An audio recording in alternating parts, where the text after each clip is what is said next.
ఏంటి మామ ఇది వాట్సాప్లో? ఇవాళ సాయిబాబా పుట్టినరోజా? సాయిబాబా ఫోటో 5 మందికి పంపిస్తే మంచి జరుగుతుంది, లేకపోతే చెడు జరుగుతుందా? అలా ఎవరు చెప్పిర్రా నీకు? రే, అవన్నీ సుత్త ఫేక్ మెసేజెస్ రా.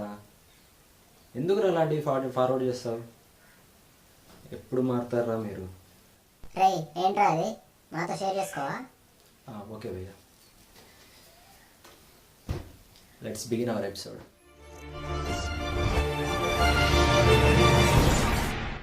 సో అది భయ్యా పరిస్థితి. ఇప్పటికీ మీకు అర్థమై ఉంటుంది. ఇలాంటివి చాలా మెసేజెస్ మీకు వాట్సాప్లో వచ్చి ఉన్నాయి. అంటే ఇది ఎలా ఉంటాయంటే, ఫ్రీ డేటా కోసం ఈ లింక్ని క్లిక్ చేస్తే మీకు అన్లిమిటెడ్గా డేటా అనేది ఫ్రీగా వస్తుంది. అండ్ అలాగే జియో స్పీడ్ని కానీ లేకపోతే ఏదైనా వేరే నెట్వర్క్ స్పీడ్స్ని కూడా పెంచుకోవడానికి ఈ లింక్ని క్లిక్ చేస్తే అందులో ఆ ప్రాసెస్ని ఫాలో అయితే మీకు ఇంటర్నెట్ స్పీడ్ అనేది పెరుగుతుందని చాలా లింక్స్ వస్తూ ఉంటాయి. సో ఇలా చూసుకుంటే ఇన్విటేషన్ లింక్స్ అని, అంటే మీకు సింగపూర్ వెళ్ళడానికి అండ్ అలాగే ఎల్స్వేర్ ప్లేసెస్ ఎక్కడన్నా వెళ్ళడానికి ఫ్లైట్ టికెట్స్ ఫ్రీగా దొరికాయని మీకు ఇలాగా ఇన్విటేషన్ లింక్స్ వస్తూ ఉంటాయి. అండ్ మీకు లాటరీస్ తగిలాయని, అంటే 5 lakh rupees, 10 lakh rupees, 1 crore rupees ఇలాగా లాటరీస్ దొరికాయని మీకు మెసేజ్ వస్తూ ఉంటాయి. సో ఇవన్నీ ఇలాగా మిమ్మల్ని ట్రాప్ చేయడానికి మెసేజ్ అయితే పంపిస్తూ ఉంటారు. సో అలా మనం చూడంగానే ఆ లింక్స్ని క్లిక్ చేసి మనం అందులోకి వెళ్తూ ఉంటాం. సో ఫ్రెండ్స్, అలాగా ఎప్పుడు కకృతి పడకండి. ఎవరు కూడా మనకి ఎవరు ఫ్రీగా ఏది ఇవ్వరు. సో వాళ్ళకి ఏదో ఒకటి అవసరం ఉంటే కనుక మనకి ఇస్తారు, కానీ ఎవరికి ఫ్రీగా ఏది ఇవ్వరు. సో దీన్ని మాత్రం మీరు ఎప్పుడు మైండ్లో పెట్టుకోండి. అండ్ ఇంకా ఫ్లిప్కార్ట్, అమెజాన్ సేల్స్ అని ఇలా వస్తుంటాయి కదా, అప్పుడు కూడా చాలా మెసేజెస్ వస్తూ ఉంటాయి. అంటే ఐఫోన్స్ని చాలా తక్కువ రేట్లో, అంటే ఒక 50,000-60,000 ఉన్న ఐఫోన్స్ని 400-500 రూపీస్లలో తీసుకోవచ్చని, అండ్ అలాగే హెడ్సెట్స్ అని, అండ్ వేరే ఏదైనా గ్యాడ్జెట్స్ చాలా తక్కువ రేట్లో ఫ్రీగా కూడా ఇస్తున్నారని మీకు చాలా లింక్స్ వస్తుంటాయి. సో ఇలాగా వాటిలో మీరు ట్రాప్ అవ్వకండి. అంటే ఒక్కసారి మీరు కనుక ఆ లింక్ని క్లిక్ చేశారనుకోండి, మిమ్మల్ని డైరెక్ట్గా అది వేరే వెబ్సైట్కి కానీ మిస్లేనియస్ వెబ్సైట్స్లోకి రీడైరెక్ట్ చేస్తూ ఉంటుంది. సో అక్కడ మీరు అత్యాశ పోయి మీ డీటెయిల్స్ కానీ మీ బ్యాంక్ డీటెయిల్స్ కానీ, అంటే వాళ్ళు ముందుగా ఆన్లైన్ పేమెంట్ చేయమని అడుగుతారు. సో మీకు ఎలా అనిపిస్తుంది అంటే, ఒక 400-500 రూపీస్లో అంత పెద్ద గ్యాడ్జెట్ కానీ అంత ఎక్స్పెన్సివ్ గ్యాడ్జెట్ ఫ్రీగా, అంటే తక్కువ ప్రైస్లో వస్తుంది కాబట్టి మీరు ఈ స్మాల్ అమౌంట్ని చాలా సింపుల్గా తీసేసుకుంటూ ఉంటారు. సో అలాగా మీ డీటెయిల్స్, అంటే మీ బ్యాంక్ డీటెయిల్స్ కానీ కార్డ్ డీటెయిల్స్ కానీ అవన్నీ ఇస్తూ ఉంటారు. సో అలాగా వాళ్ళు ఏం చేస్తారనంటే, సో అలా మీ డీటెయిల్స్ అన్నిటిని కూడా వాళ్ళు ట్రాప్ చేసేసుకుంటారు. సో ఫ్రెండ్స్, ఎప్పుడూ కూడా ఎటువంటి సస్పిషియస్ లింక్స్ కానీ లేకపోతే ఎటువంటి లింక్స్ వచ్చినా కూడా మీరు క్లిక్ చేయకండి, అండ్ అలాగే వాళ్ళ ట్రాప్లో పడకండి. అండ్ ఇంకొన్ని మెసేజెస్ ఎలా ఉంటాయంటే, మన national anthem Jana Gana Mana world's best యాంథమ్గా యునెస్కో ప్రకటించిందని ఇలాగా మెసేజెస్ వస్తుంటాయి. అండ్ అలాగే మన నేషనల్ ఫ్లాగ్ అన్నింటిలో కల్లా బెస్ట్ అని ఇలాగా మెసేజెస్ వస్తూ ఉంటాయి. సో ఇది మనం ఎంతో ప్రౌడ్గా ఫీల్ అవ్వాల్సిన విషయం అని అందరికీ షేర్ చేయండి అని, స్ప్రెడ్ చేయండి అని చెప్తూ ఉంటారు మెసేజెస్తో. సో దీనివల్ల మనకి వచ్చే నష్టమేం లేదు, కానీ ఎందుకు?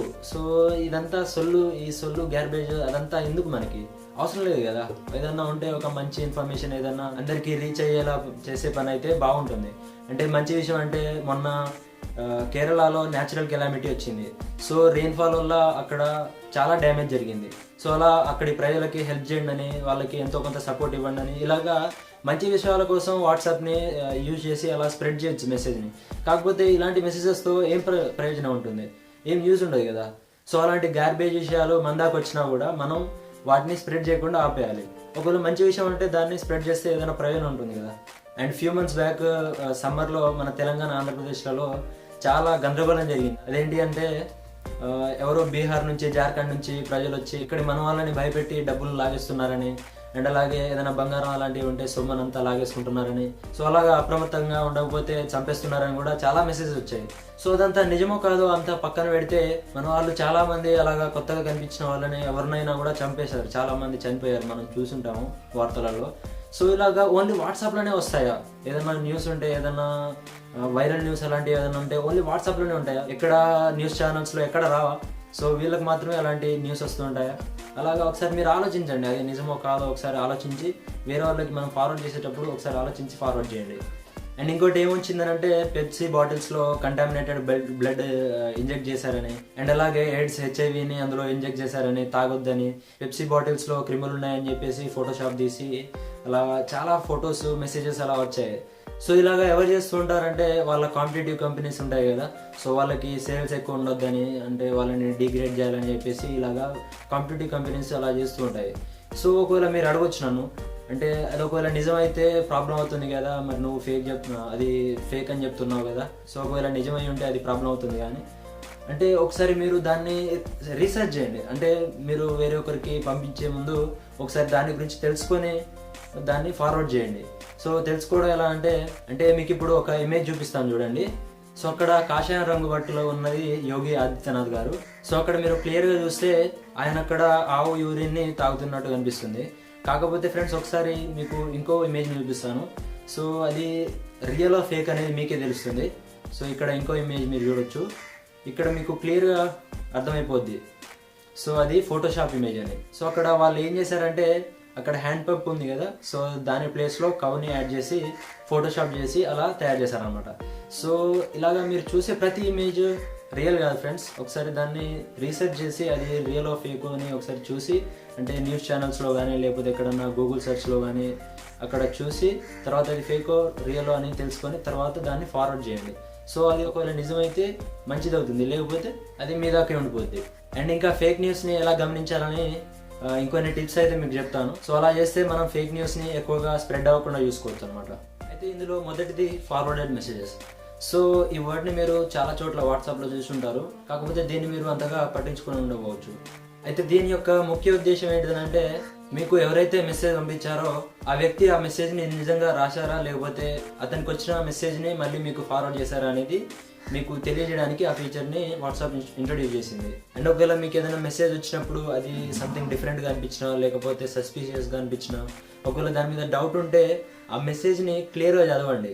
అంటే అందులో ఉన్న మ్యాటర్, ఆ ఆర్టికల్ కానీ లేకపోతే ఏదైనా పారా ఉన్నప్పుడు ఆ ఆర్టికల్ మొత్తాన్ని ఒకసారి కంప్లీట్గా క్లియర్గా చదవండి. సో అందులో ఏదైనా స్పెల్లింగ్ మిస్టేక్స్ లాంటివి లేకపోతే ఏదైనా గ్రామటికల్ మిస్టేక్స్ లాంటివి ఉన్నాయో లేదా చూసి నిర్ధారించుకోండి. అయితే మోర్ ఆఫెన్ ఒకవేళ ఆర్టికల్లో కానీ లేకపోతే ఆ మెసేజ్లో రియాలిటీ ఉంటే అటువంటి మిస్టేక్స్ ఏవి ఉండవు. సో వాళ్ళు ఏం చేస్తూ ఉంటారంటే మనల్ని అట్రాక్ట్ చేయడానికి అందులో బోల్డ్ లెటర్స్ కానీ ఇటాలిక్ లెటర్స్ కానీ అలాగా స్పెషల్ క్యారెక్టర్స్ని యూజ్ చేస్తూ ఉంటారు. అండ్ అందులో వాళ్ళు యూజ్ చేసే వర్డ్స్ ఎలా ఉంటాయంటే వేరే వాళ్ళని ప్రభావితం చేసేలా ఉంటాయి. అంటే వామ్మో, అలానా, వాబ్బో అన్నట్టుగా అలాంటి వర్డ్స్ వాళ్ళు యూజ్ చేస్తూ ఉంటారు. అయితే మనం నిజంగా నమ్మడానికి వీళ్ళు ఏం చేస్తూ ఉంటారంటే అందులో ఫొటోస్ కానీ వీడియోస్ కానీ అలాంటివి యాడ్ చేస్తూ ఉంటారు.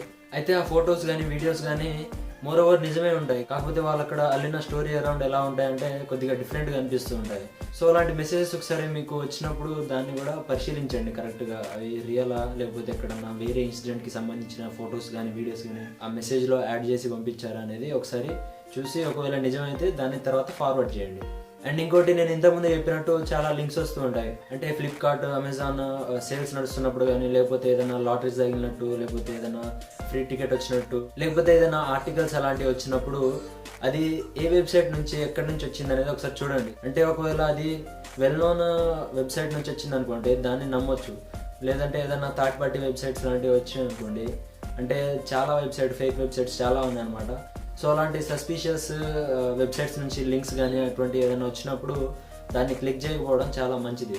అండ్ వెల్ నోన్ వెబ్సైట్స్ అంటే ఏదైతే ఫేమస్ వెబ్సైట్స్ ఉంటాయో అందులో చిన్న చిన్న మాడిఫికేషన్ చేసేసి ఫేక్ వెబ్సైట్స్ని తయారు చేస్తూ ఉంటారు. సో అలాగా అది ఏ వెబ్సైట్ అనేది కూడా ఒకసారి పరిశీలించండి.